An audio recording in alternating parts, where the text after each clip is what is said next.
যিটো সময়ত গ্ৰাম্য অঞ্চলৰ পথসমূহ নিৰ্মাণ কৰি থকা হৈছে তাৰ সমান্তৰালভাৱে দেখিবলৈ পোৱা গৈছে কিন্তু গ্ৰাম্য অঞ্চলৰ পথসমূহ নিৰ্মাণ কৰাত এতিয়া ব্যাপক দুৰ্নীতি হোৱাৰ কথা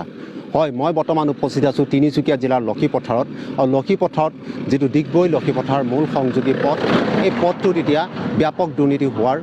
কথা পোহৰলৈ আহিছে প্ৰায় 28খন গাঁৱৰ ৰাইজ এই পথেদিয়ে অহা যোৱা কৰে কিন্তু বৰ্তমান নিম্নমানৰ সামগ্ৰী ব্যৱহাৰ কৰি ঠিকাদাৰে যেনেধৰণে এই পথটো নিৰ্মাণ কৰিছে তাৰ বাবে এতিয়া স্থানীয় ৰাইজে জাঙুৰ খাই উঠিছে আৰু তেওঁলোকে ইতিমধ্যে এই পথটো পুনৰ নিৰ্মাণৰ বাবে তেওঁলোকে দাবী জনাইছে তেওঁলোকৰ পৰা মই কিছু কথা জানিবলৈ চেষ্টা কৰিম মই কেমেৰা পাৰ্চনক সামগ্ৰিক পৰিৱেশ দেখুৱাবলৈ অনুৰোধ কৰিম তেওঁ দেখাব যে চব অতি নিম্নমানৰ সামগ্ৰী ব্যৱহাৰ কৰি এই পথটো নিৰ্মাণ কৰা দেখিবলৈ পোৱা গৈছে এই ক্ষেত্ৰত মই তেওঁলোকৰ স্থানীয় লোক আছে তেওঁলোকৰ পৰা কিছু কথা জানিবলৈ চেষ্টা কৰিম যে পথটো কেতিয়াৰ পৰা নিৰ্মাণ কৰিছিল আৰু এই পথটো নিৰ্মাণ কৰাৰ পূৰ্বে যে কি সামগ্ৰী ইয়াত ব্যৱহাৰ কৰা হৈছিল কেনেধৰণে পথটো নিৰ্মাণ কৰা হৈছিল পোনপ্ৰথমে আমি আপোনালোকৰ সাংবাদিক বন্ধুসকলক আমি ধন্যবাদ জনাইছোঁ আজি আমাৰ লক্ষীপথাৰ গ্ৰাম্য অঞ্চলত আহি আপোনালোকে এটা নিউজ কৰিব বিচাৰিছে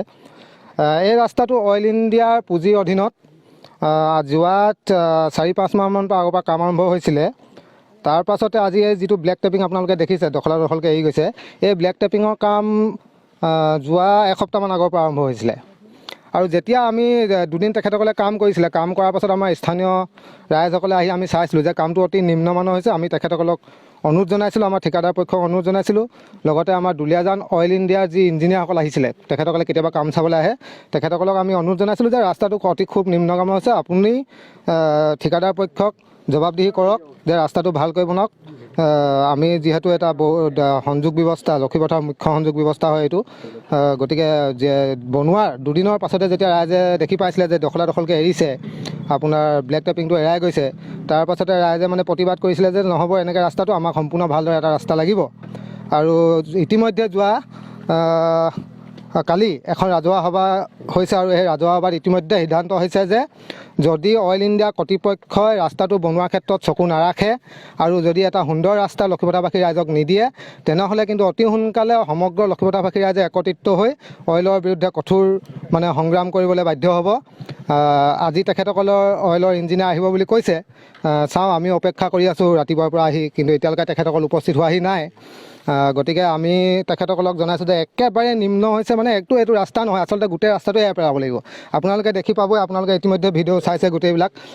গোটেই আপোনাৰ ব্লেক টেপিং কৰাৰ তলত যিবিলাক ধূলি গোটেই ধূলিবিলাক আপোনাৰ চফা নকৰাকৈ তেখেতসকলে মাৰি দিলে এইটো কামটো এইটো ঠিকাটো কোনে লৈছিল আমি অইলৰ ইঞ্জিনিয়াৰজনক এটা কথা সুধিছিলোঁ যে এই কামটো কোনে পাইছে তেখেতে জনাইছিলে যে গোটেই কামটো আচলতে যিটো মেইন টেণ্ডাৰ এই মেইন টেণ্ডাৰটো পাইছে তিনিচুকীয়াৰ এজন ব্যৱসায়ী সঞ্জয় সিং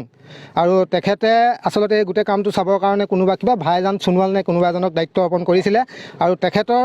হেৰিয়তে আচলতে এই ভাইজান সোণোৱালৰ হেৰিয়তে এই গোটেই ৰাস্তাটো আজি এনেকুৱা অৱস্থা এটা পৰ্যায়লৈ গৈছে হয় নিশ্চয়কৈ ক'ব লাগিব যে এতিয়া দেখিবলৈ পোৱা গৈছে যে লক্ষীপথাৰ অঞ্চলত যিটো এটা মূল পথ তেওঁলোকৰ অহা যোৱা কৰা এটা সংযোগী পথ আৰু এই পথটোতে এতিয়া দেখিবলৈ পোৱা গৈছে যে ব্যাপক দুৰ্নীতি সংঘটিত হৈছে আৰু আছে তেওঁলোকৰ পৰা আমি সবিশেষ জানিবলৈ চেষ্টা কৰিম আপোনাৰ ওচৰলৈ আহিছোঁ আপোনাৰ পৰা কিছু কথা জানিবলৈ চেষ্টা কৰিম যে এই ক্ষেত্ৰত এতিয়া পথটো নিৰ্মাণ কৰাৰ ক্ষেত্ৰত এই বাটেৰে বহু ছাত্ৰ ছাত্ৰীৰ পৰা আদি কৰি এতিয়া বিভিন্ন ব্যৱসায় কৰা লোকো অহা যোৱা কৰে প্ৰায় 28খন গাঁও কেনেকুৱা ধৰণৰ সমস্যাৰ সন্মুখীন হ'ব পাৰে পৰৱৰ্তী পৰ্যায়ত হয় আজি দেখিব পোৱা গৈছে যে এই যি ধৰণে কাম চলি আছে আপোনালোকে যথেষ্ট দেখিব পাইছে যিকোনো কাম বহুত ভালদৰে হোৱা নাই আৰু যোনটো ব্লেক টেপিঙৰ কাম হ'ব লাগিছিলে সেইকাৰণে হোৱা নাই আজি মই এটা আপোনালোকৰ ভিডিঅ'ৰ আগফালে আহক মই এটা দেখাব বিচাৰোঁ ৰাস্তাৰ এইটো দেখাব বিচাৰিছোঁ দুৰ্নীতি কেনেকৈ এয়া চাওক এয়া ৰাস্তা আমি এৰাই দেখাব বিচাৰিছোঁ এনেধৰণে কাম নচলে ৰাস্তাৰ কাম হ'লে এইটো নহয় এইটো চাওক এইটো গোটেই ধূলি হৈ আছে এইটো চাওক এইটো চফা হোৱা নাই দেখিছে এনেধৰণে যদি ৰাস্তাটো বনাই দিয়ে এইটো আমাৰ গাঁৱৰ মানুহৰ কাৰণে অসুবিধা এইটো চাওক কেনেধৰণে এৰি গৈছে ইয়াত কোনো ধৰণৰ কোনো মেটেৰিয়েল দিয়া নাই ইয়াত একচুৱেলি চাফা কৰি মেলি ক'ব গ'লে এইটো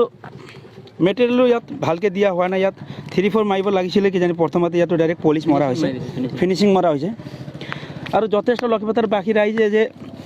ক'ব বিচাৰে যে এইটো ৰাস্তাটো যথেষ্ট সম্পূৰ্ণৰূপে খোলাই মেলিহে অইলক কৰ্তৃপক্ষক ক'ব বিচাৰোঁ যে ৰাস্তাটো ভাল ধৰণে বনাই দিয়ে যেন।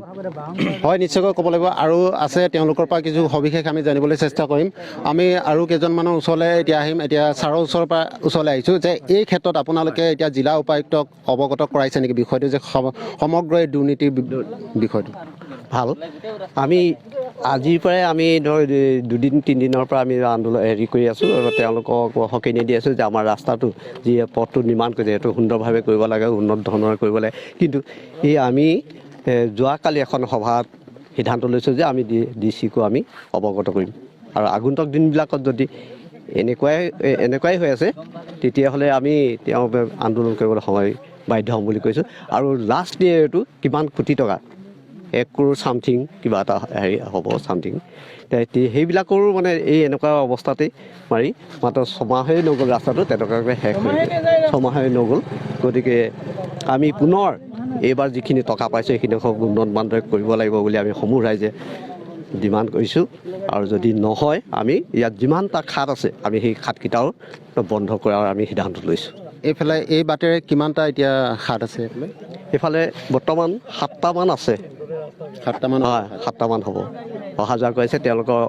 টেংকাৰে প্ৰায় তেল নিয়ে অনা নিয়া কৰি আছে।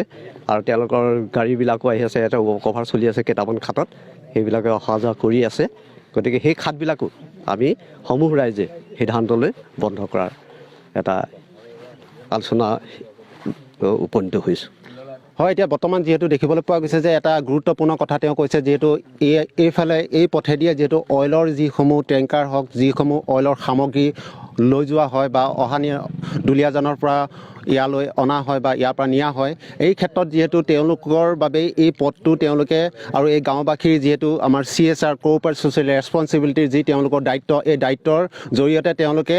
এই পথটো নিৰ্মাণৰ যিহেতু দায়িত্ব লৈছে। কিন্তু এতিয়া দেখিবলৈ পোৱা গৈছে যে পথটো নিৰ্মাণৰ ক্ষেত্ৰত ব্যাপক দুৰ্নীতি সংঘটিত কৰিছে কেইজনমান ঠিকাদাৰে। আৰু তেওঁলোকৰ ওপৰত পৰৱৰ্তী পৰ্যায়ত কেনেধৰণৰ বিহিত ব্যৱস্থা গ্ৰহণ কৰে